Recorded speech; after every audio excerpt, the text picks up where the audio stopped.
श्री कृष्णा श्री कृष्णा श्री कृष्णा श्री कृष्ण। गुरुर्ब्रह्मा गुरुर्विष्णुः गुरुर्देवो महेश्वरः गुरुः साक्षात् परं ब्रह्म तस्मै श्री गुरवे नमः। तस्मै श्री गुरवे नमः। सच्चिदानन्दरूपाय विश्वोत्पत्त्यादिहेतवे तापत्रयविनाशाय श्रीकृष्णाय वयं नमः।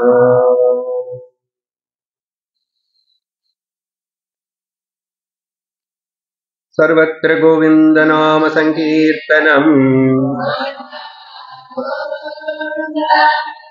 नन्दनायदु नन्दना नन्दना नन्दनायदु नन्दना नन्दनायदु नन्दना आनन्दना चित्तचन्दना आनन्दना वन्दना गुरुवन्दना वन्दना गुरुवन्दना। श्रीकृष्ण सच्चिदानन्दना सच्चिदानन्दना वन्दना गुरुवन्दना वन्दना गुरुवन्दना। श्रीकृष्ण सच्चिदानन्दना श्रीकृष्ण सच्चिदानन्दना। हरे राम राम राम हरे हरे हरे कृष्णा कृष्णा कृष्णा हरे हरे हरे राम राम हरे हरे हरे कृष्णा कृष्णा कृष्णा हरे हरे हरे राम राम हरे हरे हरे कृष्णा कृष्णा हरे हरे हरे कृष्णा हरे राम राम हरे हरे हरे राम हरे हरे कृष्णा कृष्णा हरे हरे हरे कृष्णा कृष्णा हरे हरे हरे कृष्णा हरे हरे। वृंदावन बिहारी लाल की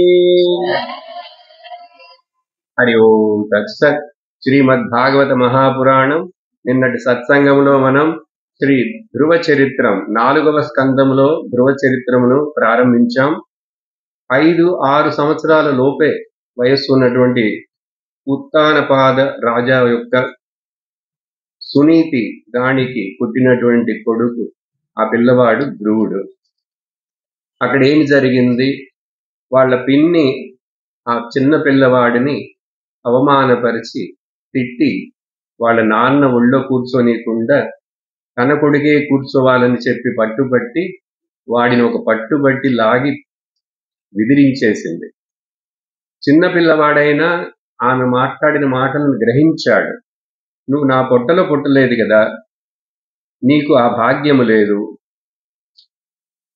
నువ్వు ఈ రాజా యొక్క ఒడిలో కూర్చోవాలంటే నువ్వు ఆ భగవంతుని గురించి తపస్సు చేసి ఆయనను మెప్పించి ఆయన దగ్గర నుంచి వరం తీసుకొని నువ్వు రాగలిగితే కూర్చుంటావు, లేక నా పొట్టలో పుట్టి ఉండాలి, నువ్వు ఎవరో సునీతి పొట్టలో పుట్టావు కదా అని చెప్పిన మాటలు ఆ చిన్న పిల్లవాడికి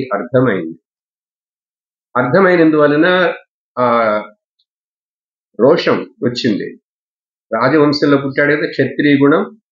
అరోషముతోటి ఏడుస్తూ అమ్మ దగ్గరికి వచ్చాడు. నల్ల మంచి శీలం ఉన్నటువంటి సునీతి ఆ పిల్లవాడికి బోధించింది. పరులను మనం నిందించకూడదు, వాడు నిందించినా కూడా. మనం ఎప్పుడు మంచి చేయుటకే, మంచి ఆలోచించుటకే, మంచి వినుటకే మనం సిద్ధపడాలి. అందుకని అట్లా బోధించి, ఏడవకు, నువ్వు ఆ భగవంతుణ్ణి నమ్ముకో, నీకు మంచి చోటు, మంచి స్థానం ఇస్తాడు అని చెప్పి తల్లి కూడా అన్నది.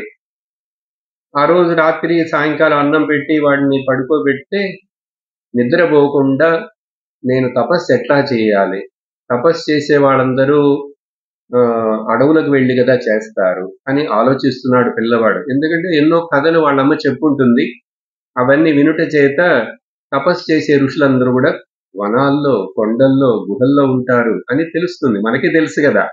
సహజంగా తపస్సులు, మునులు, ఋషులు అంటే మనకేంటి గుర్తొస్తుంది వెంటనే? పెద్ద పెద్ద జడలు, పెద్ద గడ్డం, ఆ తర్వాత వాళ్ళు ఎక్కడో అడవుల్లో గాని, గుహల్లో గాని, కొండలలో గాని ఉంటారు అని అనుకుంటున్నాం కదా. చెట్టు కింద కూర్చొని తపస్సు చేస్తుంటారు. ఇట్లా మనకు ఒక కల్పన ఉంది, కథల్లో చాలా విన్నాం కాబట్టి. అలాగే ధ్రువుడు కూడా అనుకుంటున్నాడు. అనుకోవటమే కాదు, ధైర్యముతో సాహసించి నిర్ణయించుకొని నేను తపస్సు చేయుటకు వెళ్ళాలని చెప్పి వాళ్ళ అమ్మకు కూడా చెప్పకుండా, చెబితే పంపించదని చెప్పి భావించి పొద్దున లేచేసరికి పిల్లవాడు కనపడకుండా వెళ్ళిపోయాడు. ఎట్లాగో వెళ్ళిపోయాడు, రాజభవనంలోంచి నడిచి వెళ్ళిపోయాడు. తర్వాత పొద్దున లేచి అందరూ చూస్తున్నారు, వెతికారు, పిల్లవాడు ఎక్కడా లేడు. వీళ్ళందరూ పొద్దున లేచి వెతికి రాజాకు తెలిసి రాజా సిపాయిలను పోయి అంతటా వెతకండి అని చెప్పే లోపల ధ్రువుడు ఆ నగరాన్ని దాటేసి ఊరు బయట ఉన్నటువంటి అడవిలో వెళ్ళిపోయాడు. ఇంకా ఇక్కడ అందరూ ఏడుస్తాం మొదలుపెట్టారు, రాజు దగ్గర నుంచి సురుచి తప్ప. ఆ రాజభవనంలో ఉన్నటువంటి వేరే దాసీలు, అమ్మ, రాజు కూడా దుఃఖపడ్డాడు.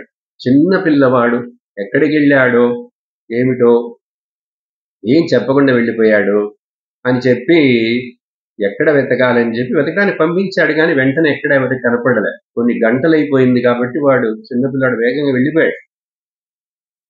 వీళ్ళు అనుకుంటున్నారు వాడిని ఏ సింహము, పులులు, నక్కలు ఏవి, ఎలుగుబంటి ఏమి తినేసినో ఏమో అని చెప్పి ఏడవటం మొదలుపెట్టారు, దుఃఖిస్తున్నారు. వెతకడానికి సైనికులు వెళ్ళారు. కానీ వీళ్ళకి ఎవరికి ఎటువైపు వెళ్ళాడు ఏంటనేది తెలియలేదు. అడవిలోకి లోపలికి వెళ్ళిన తర్వాత అటు నడుస్తూ వెళుతున్నప్పుడు ఒక చెట్టు కింద కొంచెం అలసిపోయి, బాగా వెలుతురు వచ్చేసింది, సూర్యుడు వచ్చేసాడు, కూర్చున్నాడు అక్కడ కొంచెం సేపు. కూర్చుంటే కొంచెం సేపట్లో ఇంతటి ఒక తీవ్రమైన నిశ్చయముతోటి, దృఢ సంకల్పముతోటి ఆ భగవంతుణ్ణి నేను చూడాలి, ఆయన్ని చూసి నేను ఆయన దగ్గర అడగాలి, వరం తీసుకోవాలని ఈ ఆశతో ఉన్న అంత దృఢ సంకల్పం చేత భగవంతుడు వెంటనే అటువంటి వాళ్ళకి సహాయం చేస్తాడని నేను మొదటి రోజు నుంచి చెప్తున్నాను కదా. మొన్న పరీక్షితికి చేశారు కదా, వెంటనే అక్కడ సుమహాముని ఒక ప్రత్యక్షమైన. అలాగే ఇక్కడ ఇప్పుడు ఇతడికి మార్గం చూపించి సరిగ్గా దోవ చూపించేందుకు యదృచ్ఛయ అనుకోకుండా సడన్ గా నారద మునులు వారు అక్కడికి వస్తారు. ఆ పిల్లవాడిని చూశారు, వాడెవరు అని తెలుసు, ఆయనకి ఎందుకు వచ్చాడని తెలుసు, ఆయన త్రికాలజ్ఞుడు కదండి, అన్నీ తెలుసు. ఇటువంటి ఒక గొప్ప భక్తుడు రాబోయే కాలంలో ప్రపంచంలో ఈ భక్తి అంటే ధ్రువుడు అని జనములు ఇంకా అనేక యుగాలు జ్ఞాపకం పెట్టుకుంటారు. అటువంటి ఒక భక్తుడు ఈ పిల్లవాడిలోంచి పుట్టబోతున్నాడు కాబట్టి తాను దానికి కారణముగా ఉండాలని సంకల్పించి వచ్చి ఏం చేశారు, బాబు నువ్వు ఈ దేశం రాజు యొక్క కొడుకు కదా, నీ పేరు ధ్రువుడేనా అని చెప్పగానే చిన్న పిల్లవాడు కదా, నార్మల్ వాటర్ ఉంటే చూశాడు, తలెత్తి చూసి మామ నీ పేరు నారదులేనా ఎందుకంటే మా అమ్మ కథ చెప్పింది. నారదుడు అంటే ఇట్లా ఉంటాడు, ఆయన తల మీద జుట్టుని ఇక్కడ ముడి వేసుకొని ఉంటాడు, ఆ ముడి చుట్టూ పూలు జుట్టు ఉంటాయి, ఆయన చేతిలో వీణ ఉంటుంది అని చెప్పారు. మీరు నారదుల వారే కదా అని చెప్పంటే, అవును బాబు అన్నాడు ఆయన. అని మామ నాకు ఒక చిన్న సహాయం చేస్తారా? ఇట్లా జరిగిందంతా చెప్పాడు. నారదుల వారు తెలియనట్లుగా విన్నారంతా. విని నాకు నేను దేవుణ్ణి ఎట్లా చూడాలి? నేను ఆ నారాయణ భగవాన్ని సాక్షాత్తుగా దర్శించి ఆయన దగ్గర అడగాలి నేను. నాకు గొప్ప స్థానం ఇవ్వమని అడగాలని చెప్పి ఆ పిల్లవాడు మాట్లాడుతుంటే నారదుల వారికి ఎంతో సంతోషం వేసి ఆయన లోపల నవ్వులు పెట్టుకొని ఆ చిరునవ్వుతో చూస్తూ ఆ పిల్లవాడు చెప్పేది వింటున్నారు. అంటే అడిగితే నారదుల వారు మొదట పరీక్షించుటకు ఏం చెప్పారంటే, బాబు ఓ పిల్లవాడ చూడు, ఎందుకు నువ్వు ఈ తపస్సు అవన్నీ అని చెప్పి బయలుదేరావు? దేవుడు చూడటం అంటే అంత తేలిక ఏంటి? గొప్ప గొప్ప దేవతలు, ఋషులు, మునులే ఎన్నో సంవత్సరాలు తపస్సు చేసి కూడా దేవుణ్ణి దర్శించలేకపోయారు. అది చాలా కష్టం. అందుకని నాన్న నువ్వు ఈ తపస్సు ఇవన్నీ పెట్టుకోకు. సంతోషంగా జాలీగా ఇంటికి వెళ్ళిపోయి అక్కడ చక్కగా రాజభవనంలో ఎన్ని ఉంటాయి కదా, నువ్వు అన్ని తినొచ్చు. ఐస్ క్రీమ్లు ఉంటాయి, జాంగిరీలు ఉంటాయి, సమోసాలు ఉంటాయి. నీ తింటూ ఆనందంగా ఆడుకుంటూ ఉండాల్సిన నువ్వెందుకు తపస్సు అని ఇక్కడ అడవికి వచ్చి కష్టపడటం ఇవన్నీ? అడవిలో సింహాలు ఉంటాయి తెలుసా, ఎలుకబంట్లుంటాయి, ఎప్పుడు వస్తాయో తింటాయో తెలియదు, రాత్రిపూట వాటికి ఆకలైతే అని చెప్పి నారదుల వారు ఇవన్నీ చెప్తున్నారు. ఈ పిల్లవాడు భయపడతాడా, వీడేమంటాడంటే మన ధ్రువుడు ఏం చెప్పాడో తెలుసా? జాగ్రత్త వినండి. ఏంటి మామ, నాకు మార్గం చూపించి మీరు హెల్ప్ చేస్తారనుకుంటే నన్ను ఇంటికి పొమ్మంటారు. నేను తిరిగి వెళ్ళటానికి రాలేదు, నేను నిర్ణయం చేసుకొని వచ్చాను. అందువల్ల నాకు మీరు మార్గం చూపించగలిగితే చూపించండి, లేకపోతే మీ దోవన మీరు వెళ్ళండి, నా దోవన నేను వెళ్తాను. ఎవరండి చెప్తారు ఇట్లా? మనకుందా ధైర్యం, ఆ సాహసం, ఆ కమిట్మెంట్? నారదుల వారు అప్పుడు చప్పట్లు కొట్టి, పిల్లవాడు అంటే నూరా, భక్తుడు అంటే నూరా అని చెప్పి దగ్గరకు వచ్చి వాడిని పట్టుకొని కౌగిలించుకొని ముద్దు పెట్టి తల మీద బుగ్గల మీద కూర్చో అని చెప్పి పక్కన కూర్చోబెట్టి వాడికి బోధిస్తున్నాడు.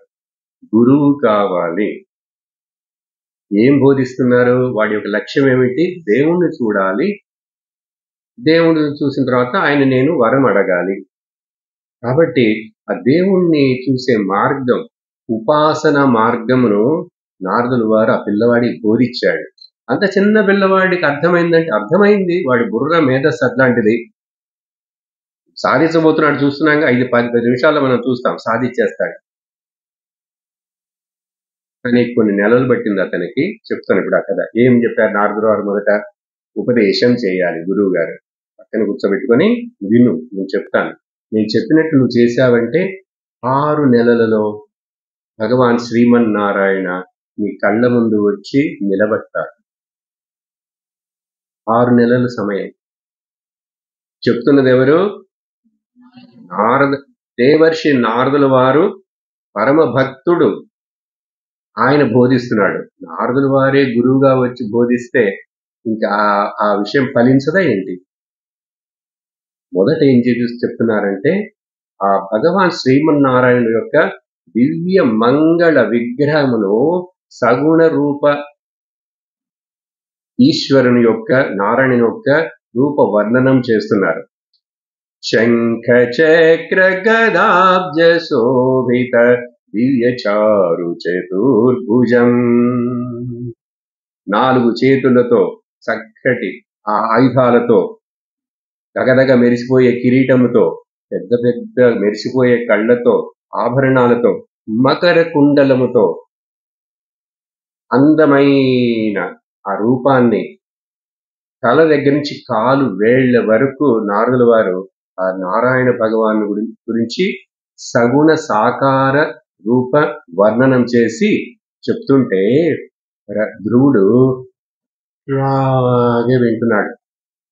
వింటూ నోట్ పుస్తకం లేదు, డ్రాయింగ్ పుస్తకం లేదు, చేతిలో పెన్ను లేదు, పెన్సిల్ లేదు, మనస్సులో అంత డ్రాయింగ్ వేసుకుంటున్నాడు. అంటే ఎంత శ్రద్ధతోటి ఎట్లా వినుండాలి, కళ్ళు కూడా చిమటకుండా వింటున్నాడు.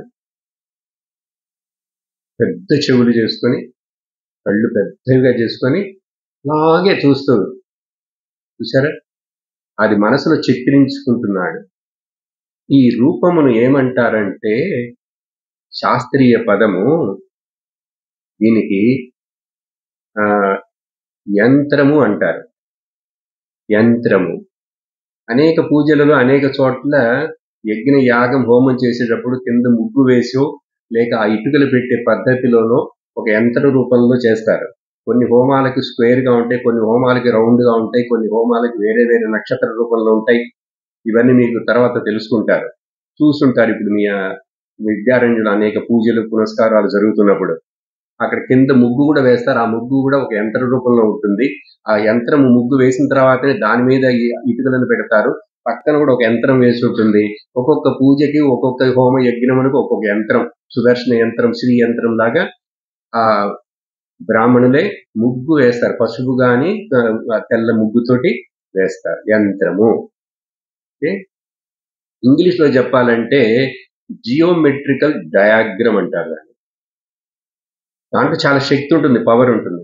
ఒక్కొక్క గుడిలో దైవ ఈశ్వర ప్రతిష్టను చేసేటప్పుడు స్థపతి చేత చెక్కబడినటువంటి శిల్పి చేత ఆ రాతి బొమ్మ ఆ స్థానంలో పెట్టి దాన్ని దేవుడిగా ఆరాధనగా ఇంకా గుడిగా చేసే ముందు అక్కడ కింద యంత్ర ప్రతిష్ఠ చేస్తారు.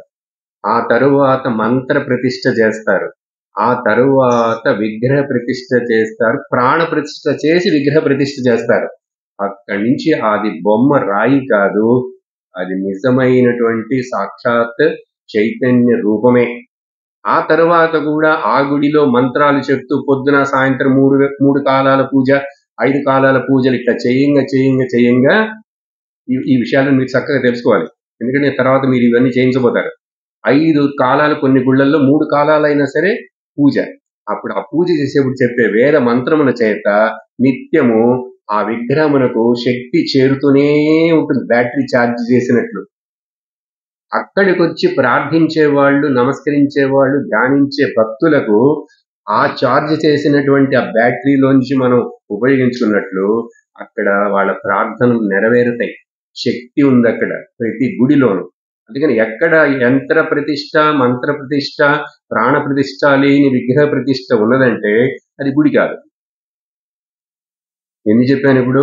యంత్ర ప్రతిష్ట, మంత్ర ప్రతిష్ట, ప్రాణ ప్రతిష్ట, అప్పుడు తర్వాత విగ్రహ ప్రతిష్ట, బయట ఒక రూపం.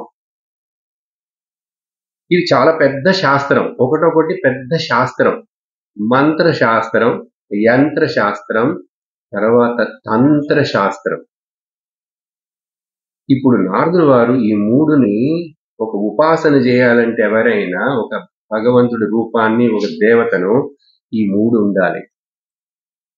యంత్రం, తంత్రం, మంత్రం. ఆర్డర్ ఎట్లాగంటే మొదట రూపం. ఇప్పుడు నారదుల వారు చెప్పారు ఇట్లా ఉంటారు నారాయణుడు అని, పచ్చని వస్త్రములు ధరించి పీతాంబరధారి, మకర కుండలధారి, భక్త బంధు శౌరి, శక్తిదాత ముక్తిదాత విఠల నరహరి రామకృష్ణ హరి అంత వర్ణించారు. చక్కగా విన్నాడు. ఇప్పుడు నీకు అది గుర్తుందా? చక్కగా గుర్తుంది మామ.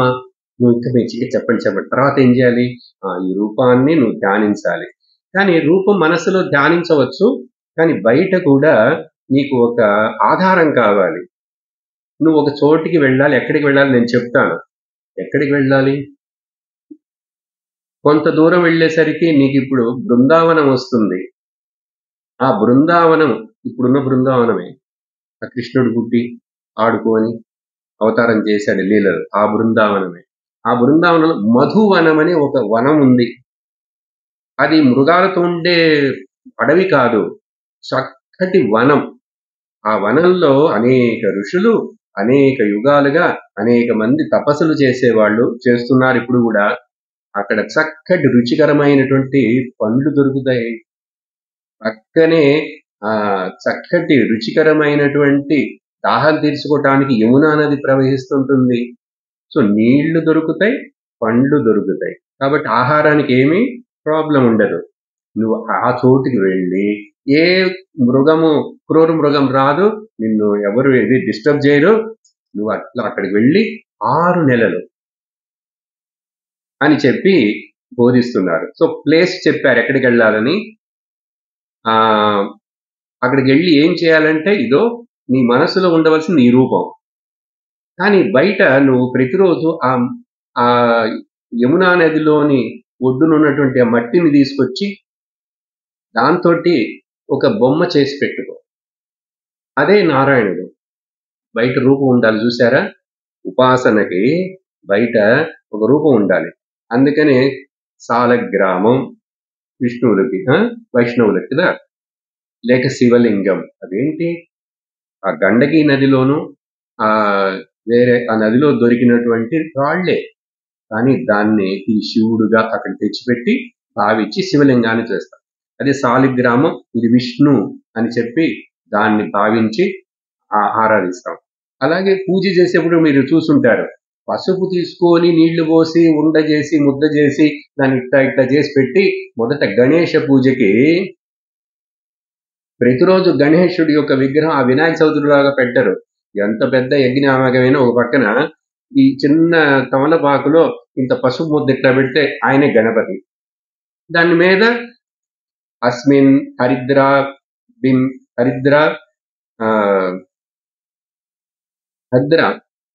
అదిలో ఉంది శ్రీ విఘ్నేశ్వరం ధ్యాయామి, ఆవాహయామి, ధ్యాయామి. ఇంకా దానికి అన్ని పాద్యం సమర్పయామి, అన్ని చేసేస్తారు కదా పూజలో. దాని పశువే కది భావిస్తాం ఇట్లాగా. అప్పుడు మట్టి ముద్దతో చేసి పెట్టుకో చక్కగా. దాంతో నువ్వు రోజు అక్కడ ఏం పండ్లు దొరుకుతాయో, ఏం ఆకులు దొరుకుతాయో ఆ యమునా నీళ్లతోనే ఆయనకి నైవేద్యం పెట్టు, ఆయనకి ఆసనం ఇవ్వు, ఆయనకి అన్ని చెయ్యి, అభిషేకం చెయ్యి, అన్ని చెప్పి ఇట్లా పూజా విధానాన్ని చెప్పారు నారదుల వారు. చూసారా? ఈ పూజా విధానానికి పేరు తంత్రం. మొదట ఏం చెప్పాను? యంత్రం చెప్పాను. ఆ యంత్రాన్ని ఎట్లా ఉపయోగించి ఎట్లా చేయాలి. ఒక్కొక్క పూజకి ఒక్కొక్క విధానం ఉందిగా. ఇవి ఈ మంత్రాలు చదవాలి, ఈ అష్టోత్తరం చదవాలి, గణపతి పూజకు ఒక పుస్తకం, వరలక్ష్మి వ్రతానికి ఒక పుస్తకం, ఇలా పుస్తకాలు ఉన్నాయి కదా. అన్నిటికీ అన్ని అదే చేయరు. అదే విధంగా ఆ విగ్రహానికి ఆ పూజకి ఈ ప్రసాదం చేయాలి, ఇది పెట్టాలి. శివుడికి అయితే బిల్వపత్రాలు ఇష్టం, విష్ణువుకైతే తులసి పత్రాలు ఇష్టం. అట్లా ఆ విధంగా అక్కడ నువ్వు ఇట్లా పూజ చేయి, అక్కడ ఉన్నదాంతో చేయి. అలాగే నువ్వు అవి ఆ కందమూలాలు ఫలాలు తింటూ నువ్వు తపస్సు చేయాలి 6 నెలలు. కానీ నీకు 7 రోజుల లోపలే నీకు ఒక విచిత్రమైన విషయం జరుగుతుంది. నీకు అది ఎప్పుడు జరుగుతుందంటే, ఇప్పుడు నేను యంత్రాన్ని ఇచ్చాను, నీకు తంత్రముని చెప్పాను,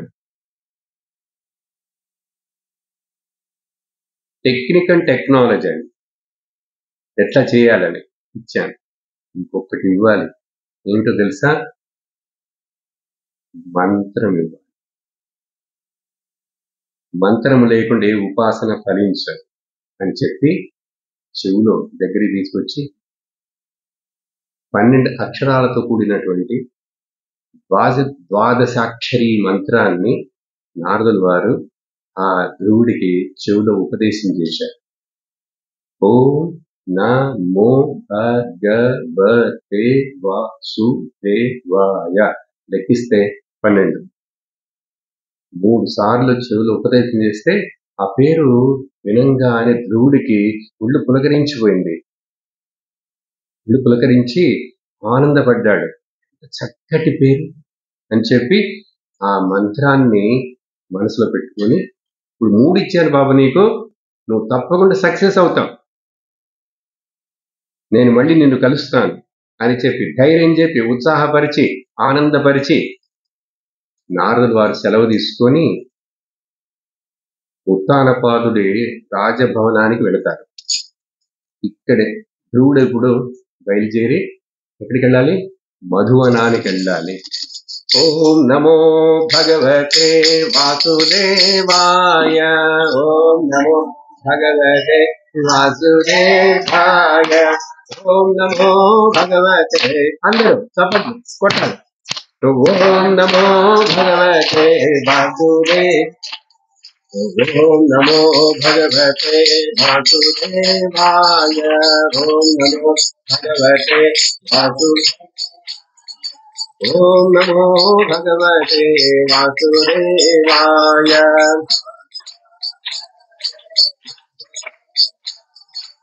ఓం నమో భగవతే వాసుదేవాయ.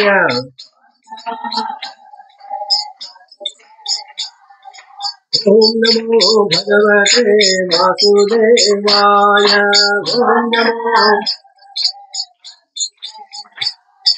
ఓం నమో భగవతే వాసుదేవాయ. ఓం నమో భగవతే వాసుదేవాయ. వాసుదేవాయ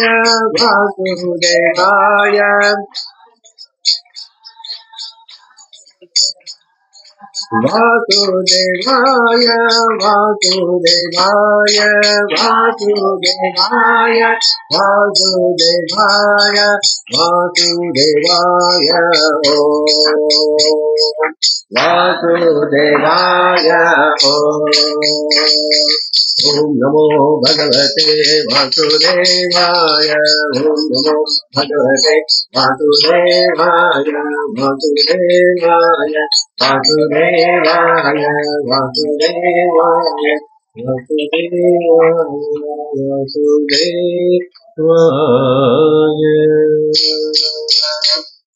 బదరీ విశాల భగవానికి ఈ చక్కటి అత్యంత శక్తివంతమైన 12 అక్షరములతో కూడినటువంటి ద్వాదశాక్షరి మంత్రాన్ని ఆ గురువు అయినటువంటి నారదుల వారి దగ్గర నుంచి ఉపదేశం తీసుకున్న తర్వాత ఇంకా దాంట్లో తన్మయమైపోయినాడు. ఆ మంత్రము, ఆ చింతన, ఇవన్నీ కలిసి వెళ్ళి నారదుల వారు చెప్పినట్లుగా అక్కడ చేయటం మొదలుపెట్టాడు. స్నానం చేయటం, పొద్దునే యమునా నదిలో రావటం, చేయటం పూజ, అట్లా ఇంకా రోజంతా అనుష్ఠానమే, ఉపాసన, పూజ, మంత్రం. నారదుల వారు ఇంకేం చెప్పారంటే, ఇలా బోధించి పంపించేటప్పుడు నీకు జప్యస్య పరమో గుహ్యం శ్రూయతాం మే నృపాత్మజ, రహస్యమైనటువంటి జప మంత్రము నేను బోధించబోతున్నాను. యం సప్తరాత్రం ప్రపఠన్, ఎవరైతే 7 రాత్రులు అంటే 7 రోజులు దీన్ని పుమాన్ పఠయన్ ప్రపఠయన్ చక్కగా చదువుతారో, అంటే శ్రద్ధతోటి చదువుతారో, ఏకాగ్రతోటి చదువుతారో, పఠన్ ప్రపఠన్ ప్రకర్షణేన పఠన్ ఏమవుతుంది? పుమాన్ పుమాన్ పశ్యతి ఖేచరాన్. ఖేచర అంటే ఆకాశంలో సాధారణంగా ఎవ్వరూకి కనపడని, చూడనటువంటి దేవతలను, యక్షులను, గంధర్వులను, సిద్ధులను దర్శిస్తారు 7 రాత్రులు, 7 రోజులకే. ఇది ఒక మధ్యలో ఫలం, అంటే నీకు శుభం అని అర్థం, నువ్వు సక్సెస్ అవబోతావు అని అర్థం. ఖం అంటే ఆకాశం, ఖేచరం అంటే ఆకాశంలో పయనించే పక్షికి కూడా ఖేచరం ఒక పేరుంది, ఖేచరాహ అని కూడా చెప్పారు. అది ధ్రువుడికి అనుభవపడ్డది. ఇప్పుడు అక్కడ సాధన చేస్తున్నాడు. ఆ ధ్రువుడి యొక్క సాధన చూడండి ఇప్పుడు ఎట్లా ఉందో. ఈ 6 నెలలు ఏదో విధంగా చేయటం కాదు, ఇతడు ఎంత తీవ్రంగా దాన్ని చేయటం మొదలుపెట్టాడు. నారదులు అది చెప్పలే, కానీ ఇతడే చేస్తున్నాడు, ఈ పిల్లవాడే. మొదటి మాసం, ఇక్కడ అన్ని సంస్కృతంలో చక్కటి శ్లోకాలు ఉన్నాయి. ప్రథమే మాసే, ద్వితీయే మాసే, తృతీయ మాసే అని. మొదటి నెల, ఒక నెలలో 3 రోజులకు ఒకసారి తినేవాడు. మనం రోజుకి 3-4 సార్లు తింటున్నాం. 3 రోజులకి ఒకసారి తింటూ ఏం తింటున్నాడు? కపిత్త బదిర. కపిత్ అంటే ఎలక్కాయ ఉంటుంది కదా, పండిన ఎలక్కాయలు చెట్ల మించి అడవులు చాలా ఉంటే పడిపోతాయి. పండిన ఎలక్కాయ కింద పడిపోయిందంటే అది అట్లా పగిలిపోతుంది. దాంట్లో పగిలితే లోపల చక్కటి గుజ్జు ఉంటుంది. పండిందైతే కొంచెం తీయగా ఉంటుంది. ఏవి దొరుకుతాయి. ఇట్లా బదరీ ఫలములు అంటే నేరేడు పండ్లు ఇక్కడ కూడా పడుతున్నాయిగా, అలా సీజన్లో ఆ పండ్లు ఇవన్నీ తింటూ ఒక నెల రోజులు 3 రోజులకు ఒకసారి తింటాడు. చాలు, సరిపోతుంది అట్లాగే. రెండో నెల వచ్చేసరికి ఏం చేశాడో తెలుసా? 6 రోజులకు ఒకసారి తింటం మొదలుపెట్టాడు. రోజు తింటం కాదు, 3 రోజులు వదిలేసి 6 రోజులకి ఒకే ఒకసారి. ఏంటప్పుడు? పండ్లు కూడా తింటలేదటండి. పండిన ఆకులు, పండి కింద పడినటువంటి ఆకులు, లేక ఏవైనా ఈ గడ్డి ఉంటుంది కదా, వినాయకుడికి పెడతాం, ఏంటి దాన్ని అంటారు, గరిక. అట్లాంటిది ఏదో ఆరోగ్య ఒంటికి పట్టేది, అట్లాంటి కింద పడిన ఆకులు పండినవి తింటున్నాడు. ఇవన్నీ మనకు నమ్మటానికి శక్యం కాదు. అట్లా ఎవరైనా ఉంటారంటే ఉన్నాడుగా, ఆ యుగంలో ఉన్నాడు గురువుడు. అందుకని దీంట్లో మనం ఇంత కొంచెమైనా చేయగలమా అని మనకు హృదయంలో మన తపస్సు ఎట్లా ఉంది, ఏం చేస్తున్నామని, దానికోసం ఈ వ్యాసుల వారి కథలన్నీ మనకు చెప్పి రాసింది జరిగినవే. సరే, మూడో నెలలో ఏం చేశాడండి?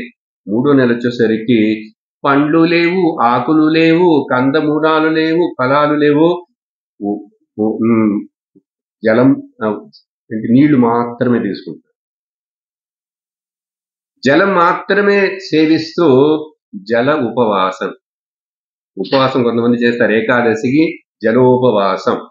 కొంతమంది ఏదో కొంచెం ఫలాన్ని తింటారు, కొంతమంది అట్లా చేస్తారు. ఇంకా కటిక ఉపవాసం ఉంటారు, శుష్క ఉపవాసం.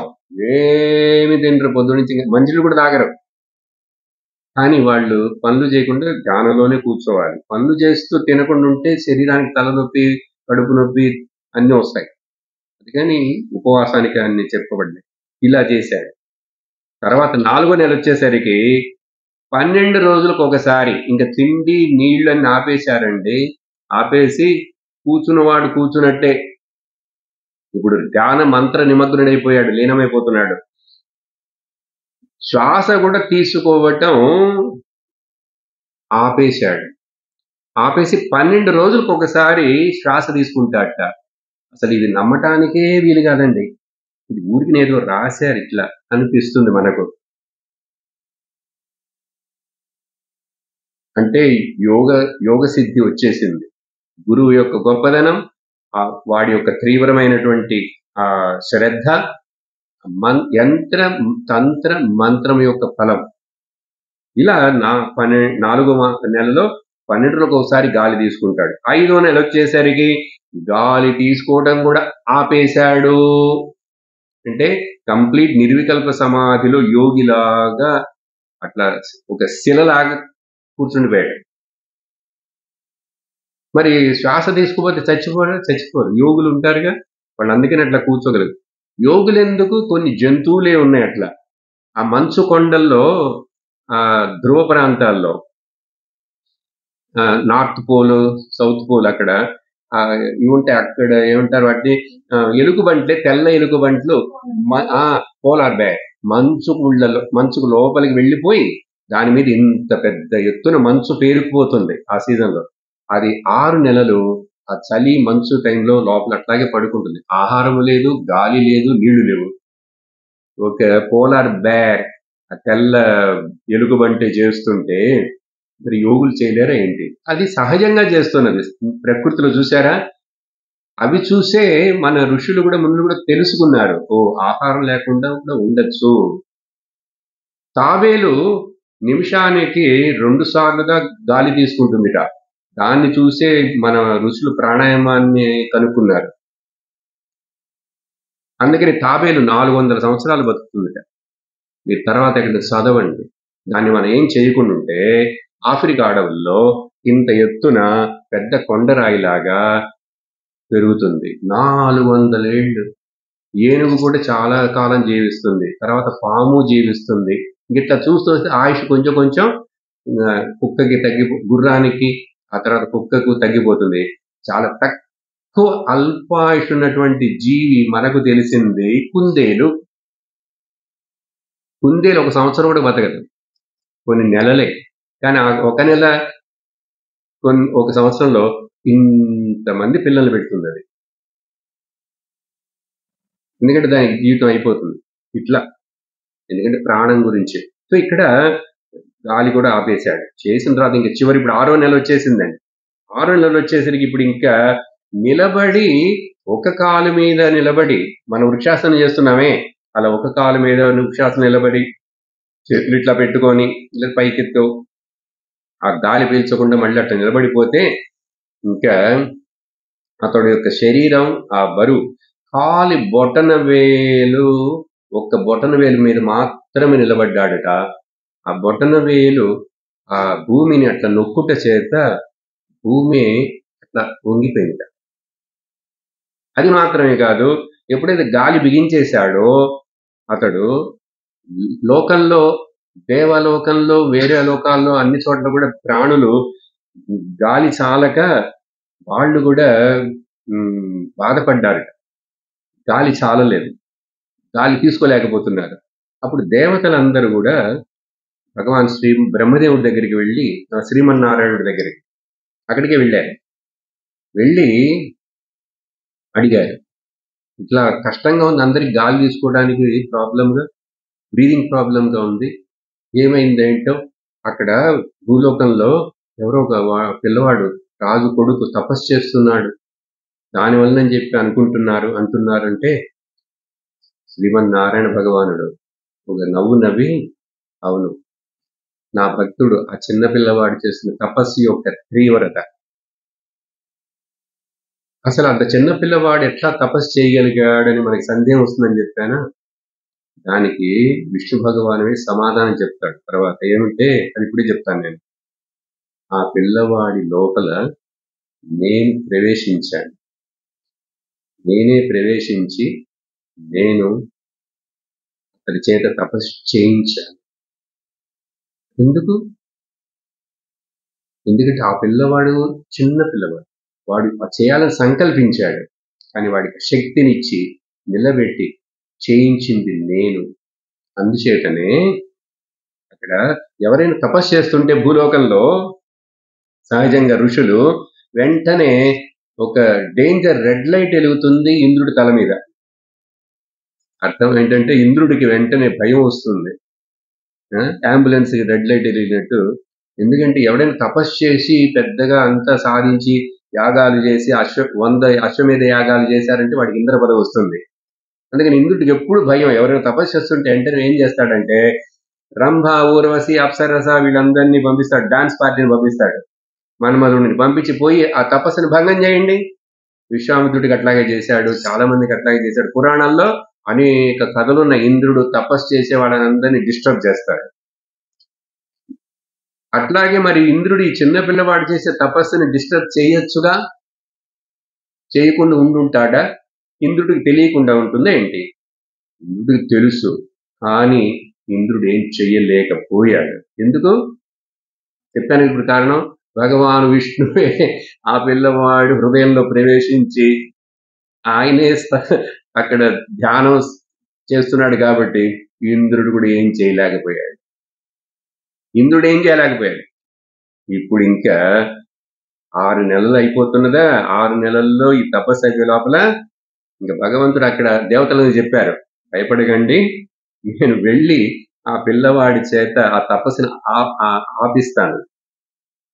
వాడు ఎందుకు చేస్తున్నాడో వెళ్ళి నేను అతన్ని తపస్సులోంచి బయటికి తెప్పిస్తాను, మీరు భయపడద్దు, మీరు మామూలుగా మళ్ళీ గాలి తీసుకుంటారు, వెళ్ళిరండి, నేను ఇప్పుడే వెళ్తున్నాను. వాళ్ళని పంపించేసి భగవాన్ విష్ణు వెంటనే ఆయన తన యొక్క ఈ చిన్న పిల్లవాడి భక్తుణ్ణి చూడాలని భృత్యదిదృక్షయాగత, ఎట్లా సహస్ర శీర్షాపి తదహ గరుత్మంతుడి మీద తన వాహనం కూర్చొని వెంటనే తన యొక్క భక్తుని చూడాలని ఆ తీవ్రమైన ఆశ ఉందిట భగవంతుడికి. అట్లా ఉండాలి. భగవంతుడు పరిగెత్తుకుంటూ రావాలి మన భక్తిని చూసి. అంతటి భక్తి. అలాంటి భక్తులు ఎంతో మంది ఈ దేశంలో వాళ్ళ కథలు. కాబట్టి అట్లా భగవాన్ శ్రీమన్నారాయణుడు గరుత్మంతుడి మీద నిసుని ఆది నారాయణ సత్యనారాయణ ఆది నారాయణ సత్యనారాయణ జయ హరి నారాయణ జయ జయ జయ హరి నారాయణ జయ జయ పండరి వాస నారాయణ పండరి నారాయణ తిరుమల వాస నారాయణ తిరుమల వాస నారాయణ శ్రీరంగ వాస నారాయణ శ్రీరంగ నారాయణ వైకుంఠ వాస నారాయణ వైకుంఠ భక్త నివాస నారాయణ నారాయణ నారాయణ జయ నారాయణ నారాయణ జయ నారాయణ నారాయణ జయ నారాయణ నారాయణ నారాయణ జయ నారాయణ నారాయణ జయ నారాయణ నారాయణ సత్యనారాయణ నారాయణ నారాయణ జయ నారాయణ నారాయణ హరి నారాయణ హరి నారాయణ హరి నారాయణ హరి నారాయణ హరి నారాయణ సర్వత్ర గోవింద నామ సంకీర్తనం. భగవాన్ శ్రీమన్నారాయణుడు దిగి గరుత్మంతుడి మీద అక్కడికి వచ్చి గరుత్మంతుడి మీద నుంచి దిగి ధ్రువుడు ముందు వచ్చి నిలబడ్డాడు. నిలబడితే ఈ ధ్రువుడు కళ్ళు తెరవట్లేదు. ఎందుకంటే లోపల శ్రీమన్నారాయణ రూపాన్ని చూస్తున్నాడు. దాంట్లో లయించిపోయాడు ఆ సమాధి స్థితిలో. ఇప్పుడు అతన్ని లేపాలంటే ఏం చేశారు భగవాన్ శ్రీమన్నారాయణుడు? తన యొక్క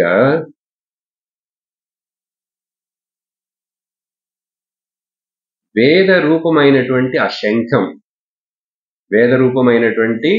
ఆ శంఖము చేత ఆ చిన్న పిల్లవాడు ధ్రువుడి యొక్క బుగ్గల మీద అట్లా తాకాడు శ్రీమన్నారాయణుడు. ఆ శంఖ వేదానికి చిహ్నం. అది ఆ వేదం అనే శంఖము చేత తాకంగానే అట్లా ఒళ్ళు జలతరిచి కళ్ళు తెరిచి చూశాడు ధ్రువుడు. చిన్న పిల్లవాడు. శ్రీమన్నారాయణుడు అంత విగ్రహం అట్లా ఉందా కింద నుంచి చూస్తు మనస్సులో ఏదైతే చూస్తున్నాడో అది ఇక్కడ సాక్షాత్తుగా నిలబడింది కళ్ళ ముందు ఆ రూపం. ఇంకా ఏమనిపించిందంటే నోట్లోంచి ఏం మాట రాలేదు. చిన్నపిల్లవాడు అసలు ఎంత చదువుకున్నాడు ఏమిటో, ఆ మంత్రం మాత్రం చెప్తున్నాడు నారదుడు చెప్పింది. ఇంకా ఏం చెప్పాలో ఏమనాలో తెలియక ఎట్లా అంటే సుఖమహాముని చెప్తున్నారు ఇక్కడ, కళ్ళతోటి ఆ రూపాన్ని తాగాలని ఆశిస్తున్నాడు. కళ్ళతోటి దివ్య రూపాన్ని తాగేస్తున్నాడు. అలాగే ఆ పిల్లవాడికి చిన్న చిన్న చేతులతోటి గట్టిగా కట్టుకొని కౌగిలించుకోవాలనుకుంటున్నాడు. కానీ నోట్లోంచి ఏం మాట రాలేదు చెప్పడానికి. చూసినా కూడా అప్పుడైతే నోటిలోంచి ఏ మాట రాలేదో చెప్పటానికి భగవాన్ శ్రీమన్నారాయణుడు మరలా వంగి ఆ శంఖముతోటే ఆ పిల్లవాడి యొక్క తల మీద తాకుతూ తల మీద శ్రీమన్నారాయణ ముద్దు పెట్టుకున్నాడు పిల్లవాడిని. ఎప్పుడైతే ఆ శంఖాన్ని మరలా తలకి అట్లా తాకి భగవంతుడు ముద్దు పెట్టుకున్నాడో వెంటనే ఆ చిన్న పిల్లవాడి యొక్క నోటి నుండి వచ్చింది ఒక శ్లోకం. చూడండి, 12 శ్లోకాలు. ధ్రువస్తుతి, స్తుతి ప్రధానం చెప్పాను కదా, ధ్రువస్తుతి. దాంట్లో ఒక శ్లోకాన్ని మాత్రం నేను చదువుతాను. ఈ శ్లోకం కూడా తర్వాత నేను మీకు అందేట్లుగా చేస్తాను, దాన్ని రాసుకోండి. అట్లీస్ట్ భాగవతంలో నాకు 2-3 శ్లోకాలు తెలుసు. మొదటిది ప్రార్థన, ఇదొకటి. యోంతః ప్రవిశ్య మమ వాచమిమాం ప్రసుప్తాం సంజీవయత్యఖిల శక్తిధరస్వధామ్నాం అన్యాం చ హస్త చరణ శ్రవణ త్వగాదీం ప్రాణాన్నమో భగవతే పురుషాయ తుభ్యం. ప్రాణాన్నమో భగవతే పురుషాయ తుభ్యం. హరే రామ హరే రామ హరే రామ హరే రామ రామ రామ హరే హరే రామ రామ హరే. హరే కృష్ణ హరే కృష్ణ హరే కృష్ణ హరే కృష్ణ కృష్ణ కృష్ణ హరే హరే కృష్ణ కృష్ణ హరే హరే. హరే రామ హరే రామ హరే రామ హరే రామ హరే రామ హరే రామ హరే రామ హరే రామ హరే రామ హరే రామ హరే రామ రామ రామ రామ హరే హరే రామ రామ హరే హరే. హరే కృష్ణ హరే కృష్ణ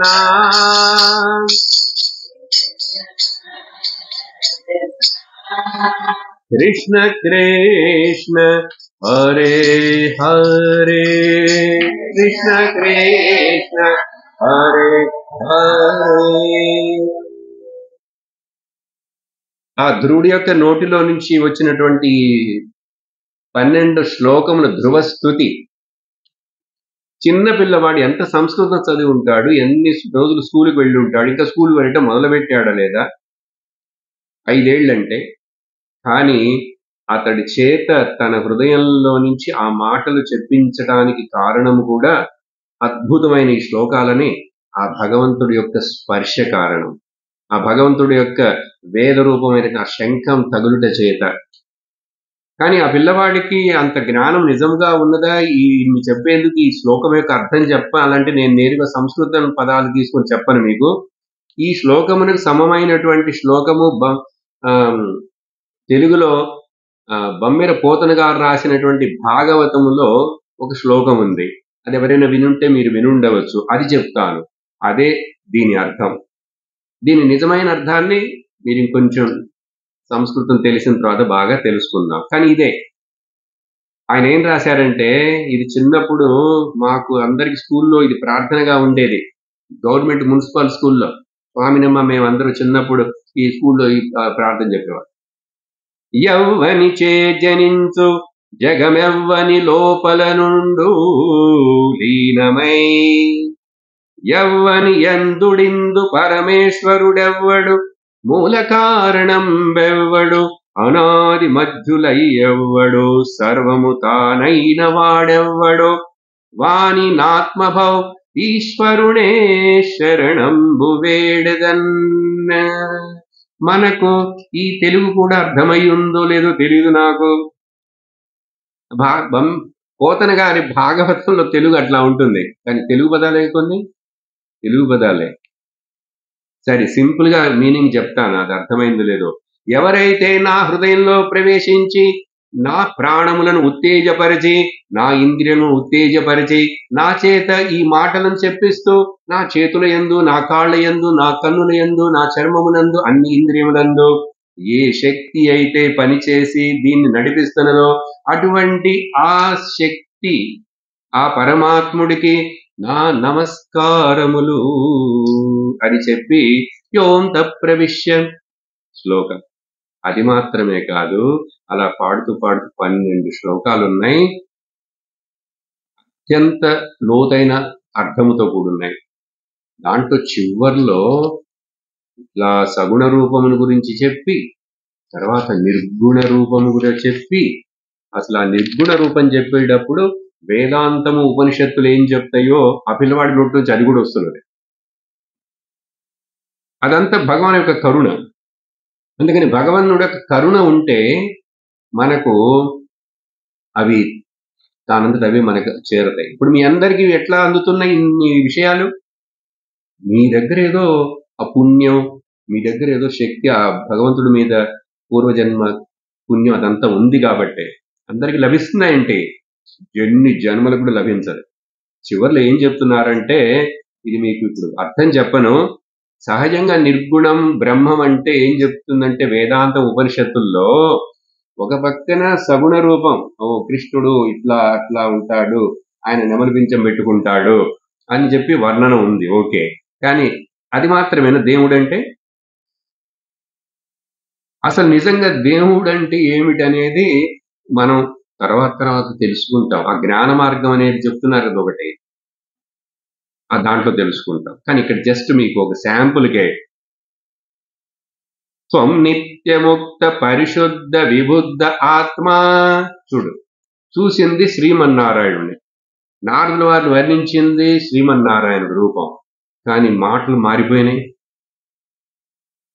నువ్వు అంటే మీరు స్వామి నిత్యముక్త పరిశుద్ధ విబుద్ధ ఆత్మ అని చెప్పి ఈ పదాలు ఇప్పుడు మీకు అర్థం కావు, తర్వాత తెలుసుకుంటారు. నిజమైన దేవుడి యొక్క నిర్గుణం, ఆయనకి రూపం లేదు. అసలు రూపం లేకుండా ఎట్లా ఉంటాడని ఇప్పుడు సందేహం వస్తుంది ఈ వయసులో, కానీ తర్వాత అర్థం చేసుకుంటారు. లేక రూపం ఉన్నదంటే అన్ని రూపాలు ఆయనే, అది ఈజీ చెప్పడం. అదే మనకు మొదట్లో బోధిస్తారు. చూసేదంతా జగత్ సర్వం ఈశ్వరమయం. చెప్పండి, జగత్తంతా ఈ పక్కన ఉన్నవాడు, ఆ పక్కన ఉన్నవాడు, వెనకున్నవాడు, ముందు ఉన్నవాడు, ఈ ప్రాణం లేని ఈ చెక్కల్లాగున్న ఇవి కూడా, ఈ మైకు కూడా, ఈ కెమెరా కూడా, ఆ ఈగ, ఆ దోమ, ఆ పంది, ఆ నక్క, ఆ రాక్షసి, అందరూ సర్వం పంచభూతాలు అన్ని కూడా ఏదైతే మనకు తెలుస్తున్నదో అదంతా దేవుడే. ఇది అర్థం చేసుకోవడానికి భగవద్గీతలో ఇట్లా దీని గురించి ఉన్నాయి కొన్ని శ్లోకాలు. అవన్నీ మీకు ఇప్పుడు కాదు, ఇంకొంచెం హైయర్ లెవెల్కి వచ్చినప్పుడు ఇదే బోధిస్తాడు భగవంతుడు. సర్వత్ర సమదర్శనం, సర్వత్ర ఈశ్వర దర్శనం, అది ఇక్కడ అర్థం. సరే, ఇలా ప్రార్థించాడు ధ్రువుడు. ఇప్పుడు భగవంతుడు, నువ్వు ఎందుకు తపస్సు చేశావో, నీ కోరిక ఏంటో నాకు తెలుసు, అందుకని నీకు అది నేను ప్రసాదిస్తున్నాను. కానీ ఇప్పుడు కాదు, నీకు ఈ ఇప్పుడు వరకు ఎవ్వరికి ఇవ్వనటువంటి ఒక చోటు నీకు ఇస్తాను. ఆ చోటు ఇప్పుడు వరకు ఎవ్వరికి నేను ఇవ్వలేదు, కానీ నీకు ఇస్తున్నాను స్పెషల్. నీవు ఆ స్పెషల్ ప్లేసే ధ్రువలోకం. అందుకని ఆ ధ్రువుడు ఇప్పుడు కూడా నక్షత్ర రూపంలో పైన ఉన్నాడు, లోకం అది. అందుకని కొన్ని కార్యక్రమాల్లో సందర్భాలు ఆ ధ్రువ నక్షత్ర, అరుంధతి నక్షత్ర దర్శనం చేయిస్తారు. ధ్రువం అనేది ఒక లోకం, ధ్రువలోకం. ఇప్పుడు కూడా ధ్రువుడు అక్కడ నివసిస్తున్నాడు. ఇప్పుడు కూడా ఎంతకాలం ఉంటాడంటే చూద్దాం, 2 మాటలు చెప్పేస్తాను, ఈ కథ అయిపోతుంది. మొదట ఏంటంటే, ఇప్పుడు వెంటనే నీకు ఆ లోకం దొరకదు, కానీ కొద్ది రోజుల్లోనే నువ్వు మీ నాన్నగారి తర్వాత నువ్వు రాజు అవుతావు. ఇంకొక మీ అన్నయ్య ఉన్నాడే ఉత్తమ, అతడు రాజు అవుతాడు. ఇద్దరు రాజ్యభరణం చేస్తారు కలిసి 36,000 సంవత్సరాలు. ఇక్కడ చక్కగా 36 వర్ష సాహస్రం అని ఇక్కడ భాగవతం 36,000 సంవత్సరాలు. దేవుణ్ణి చూసిన తర్వాత కూడా వెంటనే ముక్తి రాలేదా, మోక్షం రాలేదా? రా వైకుంఠానికి వెళ్దామని తీసుకెళ్ళలేదా? తీసుకెళ్ళలే. ఎందుకంటే ఇంకా అతడికి కర్మ ఉంది. కర్మ ఉంది. జ్ఞానమునకిప్పుడు అతడు అర్హతుడు కాడు.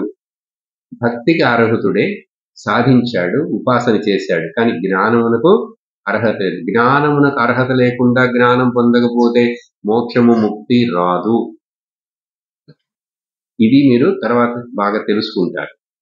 మిగతా వస్తాయి. అందుకనే 36,000 సంవత్సరాలు. ఆ తర్వాత నువ్వు నా లోకానికి, ఆ ధ్రువలోకానికి వస్తావు. అక్కడప్పుడు నీకు ఆ పదవి ఉంటుంది. ఆ ధ్రువలోకం నీదే. అంతటి పెద్దది. అది ప్రపంచంలో ఇంకా అందరూ తలుసుకుంటుంటారు. ధ్రువ నక్షత్రం, ధ్రువలోకం, నీ యొక్క తపస్సు, నీ యొక్క గొప్పతనం అని చెప్పి భగవంతుడు ఆశీర్వదించాడు. అదృశ్యమైపోయాడు భగవంతుడు. అదృశ్యం కాగానే ధ్రువుడు ఏడవడం మొదలుపెట్టాడు.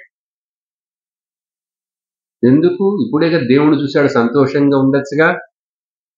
ఇప్పుడు వెంటనే తెలుసుకున్నాడు, అయ్యయ్యో భగవంతుడు నా ముందుకొచ్చి దర్శనమిస్తే నేను ముందే సంకల్పం పెట్టుకుని ఆ లోకం కావాలి, నాకు ఆ ఊరు కావాలి, ఆ స్థానం కావాలని చెప్పి అది పెట్టుకుని అడిగానే కానీ నువ్వే నాకు కావాలని అడగలేదే అని చెప్పి ఏడుస్తూ తిరిగి వస్తున్నాడు.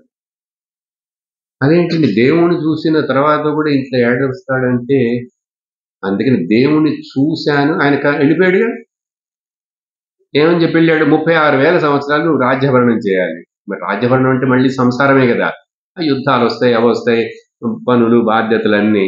దేవుడు నాతో పాటు రాని తీసుకెళ్ళలేదే, నేను అడగలేదే. మొదట అది విషయం. అడగను వాడికి అమ్మైనా పెట్టదు.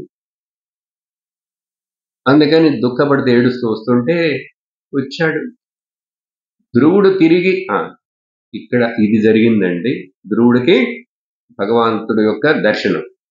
అప్పుడు అక్కడ నారదుడు వారు రాజభవనానికి వెళ్ళి రాజు దుఃఖిస్తుంటే, పిల్లవాడిని గురించి ఎదుగుతుంటే ఆయన చెప్పాడు, మీ పిల్లవాడిని గురించి మీరేం బాధపడద్దు, అతడు ఎక్కడున్నాడు నాకు తెలుసు, క్షేమంగా ఉంటాడు, నేనే మంత్రం ఇచ్చి పంపించానని చెప్పలే. క్షేమంగా ఉంటాడు, అతడు ఒక్క ఆపద రాదు, తిరిగి వస్తాడు 6 నెలల్లో. అందుకని సంతోషం ఉండని నారదుడు వారు చెప్పిన తర్వాత ఆ రాణి రాజు అందరూ కొంచెం సమాధాన పడ్డారు. ఇప్పుడు 6 నెలలు అయిపోయింది, ధ్రువుడు బయలుదేరి వస్తున్నాడని మరలా ఆ నారదుల వారే ఆయన వార్తని అందించారు. ఇంకా రాజు సంతోషంతో మేళ తాళాలతోటి అంత పెద్ద ఆ ధ్రువుణ్ణి, ఊరు బయట ధ్రువుడు అక్కడికి వస్తున్నప్పుడే వెళ్ళి వాళ్ళమ్మ, ఇప్పుడు సురుచి కూడా మారిపోయింది, ఉత్తముడు అందరు కలిసి వెళ్ళి ధ్రువుణ్ణి ఆహ్వానించి రమ్మని చెప్పి కట్టుకొని అట్లా కౌగిలించుకొని, వాళ్ళ అమ్మకి ముఖ్యంగా సునీతికి ఎంత కష్టంగా ఉంటుంది, వాడిని ముద్దు పెట్టుకొని తీసుకుని రథంలో కూర్చోబెట్టి ఇంటికి వచ్చేశారు. కొంచెం పెద్ద అయిన తర్వాత రాజైనాడు. ఆ తర్వాత చరిత్ర కూడా ఉంది. అట్లాంటి ధ్రువుడికి ఆ తమ్ముడు, అన్నయ్య ఉన్నాడు ఉత్తముడు. ఒకసారి ఏదో యుద్ధం జరిగింది యక్షులకిను ఆ ఉత్తముడికి. ఆ యుద్ధంలో ఉత్తముడు చనిపోతాడు. చనిపోతే ధ్రువుడికి భయంకరమైన కోపం వచ్చేస్తుంది. అత్యంత కోపం వచ్చి బాణము, పెద్దవాడైపోయాడు రాజు, అన్ని తీసుకుని వెళ్ళి యుద్ధం, ఘోరమైన యుద్ధం జరుగుతుందండి. అప్పుడు ఇంత యుద్ధం చేస్తుంటే యక్షులను, వాళ్ళందరినీ, వాళ్ళ సైన్యాన్ని అన్నింటినీ చంపేస్తున్నాడు ధ్రువుడు. చంపుతుంటే అప్పుడు ధ్రువుడి యొక్క తాతగారైనటువంటి మను ఆయన దిగొస్తాడు. ధ్రువుడి యొక్క తాత మను, స్వయంభూ మను వచ్చి యుద్ధం ఆపిస్తాడు. ఎవరో ఒక్కడు మీ అన్నయ్య ఉత్తముణ్ణి చంపినందువలన నువ్వు కక్ష తీర్చుకోవటం ఇంతమందిని చంపకూడదు. మహాభారతంలో అదేగా అయింది. కొట్లాట ఎవరికండి? 100 మందికి 5గురికి. ఫ్యామిలీ ప్రాబ్లం, వాళ్ళ ఫ్యామిలీ ప్రాబ్లం. కానీ వాళ్ళు రాజులు అయిపోయినారు కాబట్టి, వాళ్ళు పరిపాలకులైనప్పుడు ఆ ఫ్యామిలీ ప్రాబ్లం దేశం యొక్క ప్రాబ్లం, సమస్య అయిపోయింది. చూసారా? ఎన్ని లక్షలు లెక్క తెలుసుకోవాలి మీరు తర్వాత. నేను కలియుగం లెక్క చెప్పినట్టు, ఇటువైపు 7 అక్షోణీలు, అటువైపు 11 అక్షోణీలు. ఒక అక్షోణి అంటే ఎంత లెక్కని నేను చెప్తాను తర్వాత, లేకపోతే స్వామినమ్మ భారతంలో చెప్తారు. ఇంతమంది అని ఒక లెక్క ఉంది. అక్షోణి అంటే ఎంతమంది, అది లెక్కిస్తే అట్లా అన్ని ఎన్నో లక్షలు వచ్చేస్తుంది. చచ్చిపోయారుగా. ప్రాబ్లం ఎవరిది? సమస్య ఎక్కడ? 100 మందికి 5గురి మధ్యలో. అన్నదమ్ములకి మధ్యలో కజిన్ బ్రదర్స్. అట్లాగే ఇక్కడ అప్పుడు మను శాంతపడి చెప్పి ధ్రువుడికి బోధించిన తర్వాత, ఆ ధ్రువుడు తర్వాత ముసలివాడైపోయి పెద్దవాడైన తర్వాత మళ్ళీ గురువు నారదులో ఎవరో వచ్చి తత్వోపదేశాన్ని, జ్ఞానాన్ని ఉపదేశించిన తర్వాత తెలుసుకొని అప్పుడు ధ్రువలోకానికి వెళ్ళాడని చెప్పి కథ ఇక్కడ దాంతో ముగిసిపోయింది. ధ్రువ చరిత్రం. ఈరోజు ప్రహ్లాద చరిత్ర మొదలు పెడదాం అనుకున్నాను, సమయం అయిపోయింది. రేపు మరొక రోజు భాగవతం మనకు సప్తాహంలాగా 7వ రోజు అవుతుంది. రేపు అత్యంత ముఖ్యమైన, చాలా ఉత్సాహాన్ని కలిగించేటువంటి మరొక పిల్లవాడు. ఎందుకు ఈ కథలే చెప్తున్నాను, మరి కృష్ణ కథ చెప్పలేదంటే, కృష్ణుడిని చెప్పాలంటే ఇంత బుడత కృష్ణుడి దగ్గర నుంచి చెప్పాలి కదా. అది వచ్చి ఇంకో క్యాంపులో చూసుకుందాం. ఆయన కథలు చాలా ఉంటాయి. పుట్టినప్పటి నుంచి చెప్పాలి కృష్ణుడు కథ అని చెప్పాలంటే. విందాం అది కూడా మరొకసారి. కానీ రేపు ప్రహ్లాద చరిత్రమును విని మనం ఆ భాగవత సప్తాహంలాగా 7 నాళ్ళు ముగించేస్తాం. తర్వాత వేరేంటని చెప్తాను. ఓమానందం ఓమానందం ఓమానందం ఓమానందం సచిదానందం ఓమానందం ఆత్మానందం ఓమానందం ఆత్మానందం ఓమానందం బ్రహ్మానందం ఓమానందం బ్రహ్మానందం ఓమానందం కృష్ణానందం ఓమానందం ఓమానందం సచ్చిదానందం ఓమానందం సచ్చిదానందం. ఓం నమః శివాయ ఓం నమః శివాయ ఓం నమః శివాయ ఓం నమః శివాయ ఓం నమః శివాయ ఓం నమః శివాయ ఓం నమః శివాయ ఓం నమః శివాయ. సర్వత్ర గోవింద నామ సంకీర్తనం. ఓం లోకాః సమస్తాః సుఖినో భవంతు లోకాః సమస్తాః సుఖినో భవంతు లోకాః సమస్తాః సుఖినో భవంతు. ఓం శాంతి శాంతి శాంతి. హరి ఓం. శ్రీ గురుభ్యో నమః. హరి ఓం. హరి ఓం. తత్సత్.